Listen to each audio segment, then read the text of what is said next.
Hello, everybody. Welcome to the Hanferd Files. This one is really scary. So remember, turn off the lights.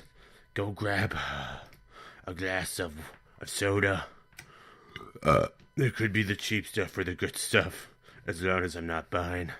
So, let's get this show on the road. When I was 11, my dad got me a job at a haunted maze. There was even another girl my age there, too, who went by the nickname Sheeta. I had a great time, and it still is one of my best memories despite what happened. My dad was a maze runner, which oddly basically is a supervisor. His job is to relieve the actors for breaks. There were about 5 of them.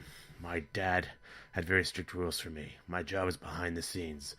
I was never allowed to go into the maze, only use the secret passages to go on break, and never be seen by the patrons.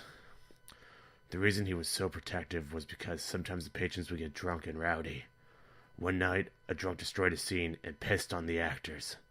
There were 2 girls working next to me. They had scream statues that they manipulated. My job was to talk to the patrons through a hole in the ceiling. One night, one of them talked to me. She wanted to switch places, but I knew better. I asked my dad, and he said no. The next night, I saw the girl being talked to by a maze runner named Patrick. She seemed uncomfortable. I assumed she was in trouble. Later, my dad came to relieve me for break, and the girl was in tears. My dad took her to the office to talk. Patrick had been asking her if she was into older men. He was 15. She was 14 or 15. He was rubbing her back and put his hand under her skirt.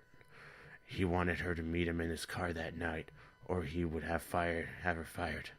My dad told his bosses, and Patrick was let go. We found out that he had been harassing many other teen girls and threatening their jobs. The scary thing was the company that ran the haunted maze also ran a Renaissance festival, and we saw him there the next year. Wow, that was pretty scary.